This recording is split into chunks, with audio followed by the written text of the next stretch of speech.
बिस्मिल्लाहिर्रहमानिर्रहीम। अस्सलाम वालेकुम। आज मैं आपके साथ बहुत ही आसान और यूनिक किस्म की चिकन के स्नैक की रेसिपी शेयर करूंगी जिसको बनाना बहुत ही आसान है। तो आज मैं आपको बनाना सिखाऊंगी बटरफ्लाई चिकन, जो कि हर कोई आसानी के साथ अपने घर पर तैयार कर सकते हैं।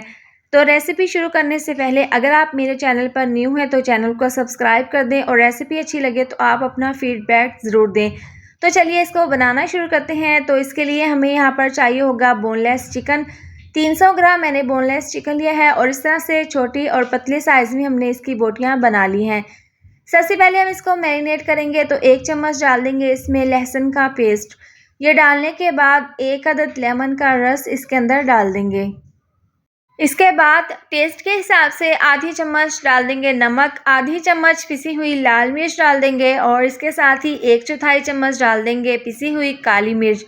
इससे बहुत ही अच्छा सा फ्लेवर आता है। और इसके बाद डाल देंगे आधी चम्मच धनिया पाउडर, 2 से 3 चुटकी डाल देंगे ज़र्दा फूड कलर की। इससे चिकन में अच्छा सा कलर आ जाएगा। तो ये तमाम चीज़ें डालकर अब इसको हम अच्छे से चिकन के साथ मिक्स कर लेंगे।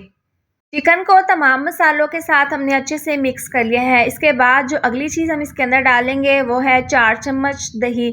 दही को हमने अच्छे से फेंट लिया है। आप जब भी दही का इस्तेमाल करें तो पहले आप इसको अच्छे से फेंट लें। तो इस बाउल को हम अच्छे से साफ़ कर लेंगे और दही डालकर हम दोबारा से चिकन को अच्छे से मिक्स कर लेंगे। तो यहाँ पर हमने इसकी ज़बरदस्ती मैरिनेशन कर ली है। अब लास्ट में हम इसके अंदर डाल देंगे 1 चम्मच भरकर कॉर्नफ्लोर। ये डालकर हम इसको अच्छे से मिक्स कर लेंगे। इसको डालने से ये होगा कि जब हम इसको फ्राई करेंगे तो जो हमने इसकी मैरिनेशन करी है वो फ्राई के दौरान उतरेगी नहीं। तो यहाँ पर हमने बहुत अच्छे से इसकी मैरिनेशन कर ली है। अब इसको हम 15 से 20 मिनट के लिए रेस्ट के लिए रख देंगे। इसके बाद बटरफ्लाई चिकन के लिए हम स्लैरी तैयार कर लेंगे। तो एक बाउल में 1/2 कप डाल देंगे पानी। इसके साथ ही 3 चम्मच डाल देंगे कॉर्नस्टार्च यानी कि कॉर्नफ्लोर। ये डालने के बाद इसको हम अच्छे से मिक्स कर लेंगे। इसको हमने फ़ौरन से मिक्स कर लेना है ताकि इसमें गुठलियाँ ना बने। अब इसको हमने मिक्स करके साइड पर रख देना है। अब यहाँ पर चिकन को रखे हुए 20 मिनट हो गए हैं और यहाँ पर हमने 2 बड़े साइज़ के आलूओं को छीलकर इस तरह से पीसेस में कट कर लिया है। यहाँ पर ध्यान रखें कि आपके पीस ज़्यादा पतले या ज़्यादा मोटे ना हों। तो जो स्लैरी हमने रखी थी इसको हम एक दफ़ा मिक्स कर लेंगे और एक आलू के स्लाइस को इसके अंदर हम इस तरीके से डिप कर देंगे। इस तरह से डिप करने के बाद इसको हम निकाल लेंगे। निकालने के बाद देखिए अब इसको हमने हल्का सा इस तरीके से फोल्ड कर देना है और चिकन का एक पीस उठाकर हम इसके अंदर इस तरीके से रख देंगे। अब इसको हल्का सा हम इस तरीके से फोल्ड कर देंगे और टूथपिक से हम इसको कवर कर देंगे। ये बहुत ही आसान तरीका है। आप यहाँ पर इसको ध्यान से देख लें। पहले दरमियान से हम आलू से गुजारते हुए बोटी के अंदर से इसको आपने टूथपिक को बाहर की साइड पे निकाल लेना है।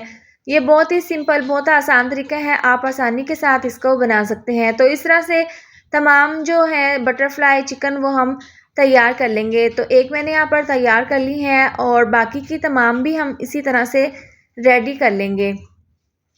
तो यहाँ पर मैंने तमाम जो है बटरफ्लाई चिकन वो तैयार कर ली हैं। अब इसको हम फ्राई कर लेंगे। तो पैन में ऑयल को मैंने गर्म कर लिया था।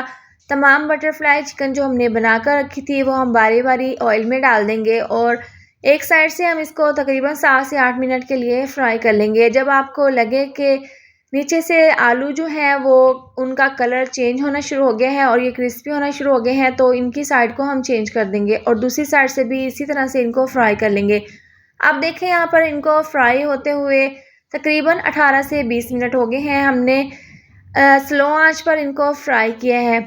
अगर आप स्लो आंच पर नहीं करेंगे तो चिकन जो है वो अंदर से कच्चा रह जाएगा। तो आपने ध्यान से इसको स्लो आंच पर फ्राई करना है ताकि चिकन जो है वो अच्छे से अंदर तक फ्राई हो जाए, अच्छे से गल जाए। तो यहाँ पर जो आलू हैं वो अच्छे से क्रिस्पी हो गए हैं और चिकन भी अच्छे से गल चुका है। तो इनको हम निकाल लेंगे और गर्मा गर्म सर्व कर लेंगे।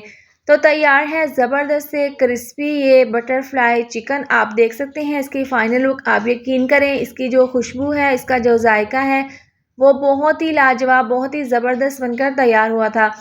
तो इस मज़ेदार सी रेसिपी को आप अपने घर पर एक बार ज़रूर ट्राई करें। इसके साथ ही अगर आपको मेरी वाली रेसिपी अच्छी लगे तो वीडियो को लाइक और शेयर कर दें। चैनल पर नए हैं तो इसको सब्सक्राइब कर दें और साथ दी हुई बेल को भी प्रेस कर दें ताकि आने वाली हर नई वीडियो का नोटिफिकेशन आपको मिलता रहे। अल्लाह हाफिज़।